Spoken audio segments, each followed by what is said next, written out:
Hi, my name is Shakkoi Hibbert, and I'm a poet, dancer, and author. Where I see Black excellence in my sector is on a small scale, to be honest.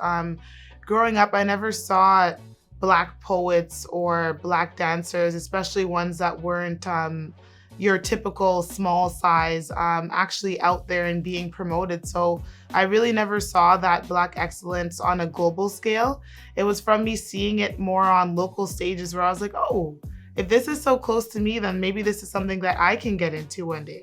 So first quote is freedom. They say we'll never get it. I believe when people hear the colored side of the story, injustice anywhere is an insult to justice everywhere. They chant and throw objects, but I'm not giving up. I feel I can walk all night for freedom. Charlize F. So when I hear that, it really makes me think about the word freedom and how that, like, there's such a play on freedom. I have a whole piece about it. And it really just makes me think that freedom is honestly a state of mind because we can try so hard, we can protest, we can yell or scream, but it's really like, if we don't have the mindset of freedom, then how are we ever going to achieve it on the outside?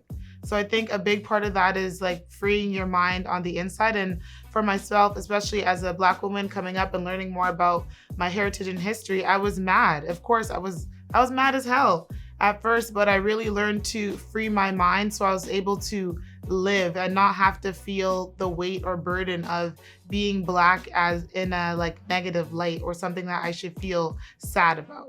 Yes, Debbie Young. I first saw her before I was ever really performing poetry, and it was at a Rise event. And when I tell you, I didn't know that someone could capture your soul by speaking. There were like 200 people in the room, but everyone was silent, just hanging on to her every word. And she really just took that and embodied. It was the piece was called Children of a Lesser God.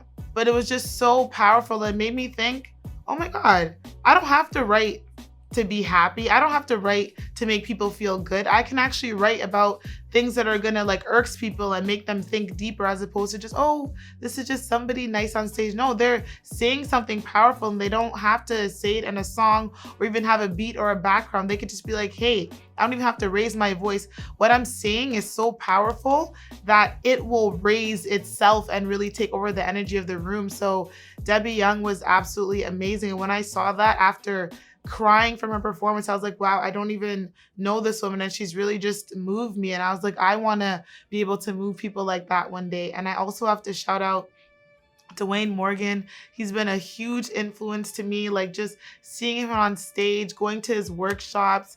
I dream the day that I make One Sister Speak is it's going to be a great day because I've always looked up to Dwayne. Even in recent poems that I've written, I've really just I saw him do a performance in September and it was like really like boom bap type of vibe. And I'm like, what? I want a boom bap poem. So that's a poem that I recently wrote was actually directly inspired by him. So yeah, just really thankful for the local talent that I've been able to witness hands-on. Poetry has saved my life, honestly. It has allowed me to be the positive person that I am, because it allows me to unpack and place my emotions in various places. So I don't always have to be carrying the daily weight of the trauma and triggers that I do face.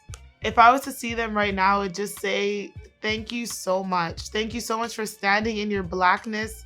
Thank you so much for being unapologetic with the words that you say, that you create. You have really inspired me to dig deep within myself to try to create pieces that are similar to any degree of the ones that you create. So honestly, like, I never thought that I could be a writer. I never thought that this Black girl from the hood could be making money and connected to the League of Canadian Poets. I never thought that, but because of amazing individuals like yourself who continue to believe in your artwork, that's how someone like me was created. What my industry can do is not silence Black trauma, Black pain. Even if it's not understood, don't try to silence it. I recently had, because I do poetry workshops, and I had a Black man speaking about his experience, and there was someone there who was just like, kind of like, well, you know, like, anyone could feel like that, or they really they use an example that kind of like degraded and devalued his story. And I was just kind of like, you know what, the point here is to listen. Even if you don't understand, don't silence. So we need to do better at actually allowing Black voices, especially the voices of Black men, to be shared through things like poetry, because it's not promoted for them to even believe that they can. I celebrate by just honestly continuing to be unapologetic in my Blackness. I'm out in the sun with sunscreen because we still need that, okay? And I'm really just like embracing how dark my skin gets and the glow, and just like no longer looking to fit anybody's ideology, because everybody's gonna have an ideology, right? So if I'm trying to fit everybody else's, I'm gonna be tired. So I was like, you know what? Let me just embrace all this Blackness. Let me get big earrings. Let me put my hair up. Let me get back to my own hairstyle and really just like embrace all aspects of myself and my natural being, because that's really where I found the power and the strength, and to inspire others who look like me. Like, you don't have to look a certain way. What you really need to do is just appreciate how you look. My name is Shakkoi, aka Need Some Koi, because everyone needs some koi in their life. I am a poet, dancer, and author.